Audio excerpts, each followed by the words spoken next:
Cette fois, nous y sommes. L'Alsace est officiellement dans la période festive avec l'inauguration des grands marchés de Noël, dont Strasbourg, Colmar et Mulhouse ce week-end.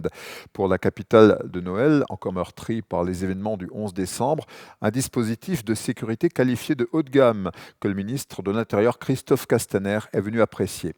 Vous regardez Ligne 68, bonsoir la communauté. L'heure est venue de revoir la semaine dans le rétro de votre nouvelle télé régionale. BD Ciné 2020 sera présidé par une femme. C'est une première au festival de la bande dessinée d'Ilzac, le plus grand du Grand Est. Isabelle Détang, Grand Prix 2019. Le 35e festival a attiré un peu plus de 16 000 visiteurs à l'espace 110. Mulhouse a été au rendez-vous de l'intelligence artificielle cette semaine avec le salon BIC 4.0 Industrie du futur. De nombreux projets innovants préparent nos territoires à l'économie de demain. En Alsace du Nord, par exemple, la création d'un data center de proximité pour protéger les données des industriels. La maternité d'Altkirch, on en parle encore, elle a cessé de vivre le 4 novembre, vous le savez, mais quelques jours plus tard, son premier bébé, né en 1929, a rendu son dernier soupir, et dans la foulée, une maman sungovienne accouchait dans sa voiture à Zillisheim avec le concours avisé du papa, heureusement. Altkirch qui vient de vivre sa 518e foire Sainte-Catherine, carrefour annuel de l'agriculture sud-alsacienne, sous le soleil revenu. La suite, ce sera à Vesoul lundi et à Ensisheim le 29 novembre.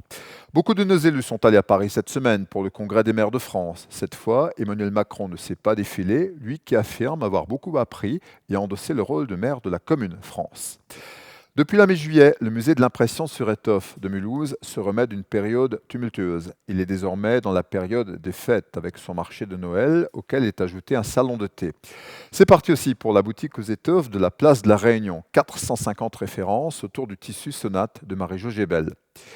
Je vous annonçais la semaine dernière l'inauguration par Brian Joubert de la patinoire du Zoo de Mulhouse. Une nouveauté, c'est un chemin de glace inédit dans un écran magnifique et sublimé la nuit. Corinne Pommier de Co Let's Go nous en glisse un mot. Alors l'idée de cette patinoire est venue l'année dernière au moment du 100e anniversaire où on a fait un certain nombre d'animations, enfin le zoo a organisé un certain nombre d'animations et c'est vrai qu'au moment de l'automne, Noël, il y en avait beaucoup moins et puis on s'est dit il faut trouver quelque chose qui fasse que le public soit aussi présent à cette période de l'année. Alors c'est un chemin de glace tout simplement parce qu'on a travaillé vraiment sur le site de la place des Marronniers, je dirais la lumière, la glace, la protection des arbres. C'est une vraie patinoire avec de la glace, de la vraie glace, et on peut y accéder soit depuis le zoo, soit en direct depuis l'auberge du zoo.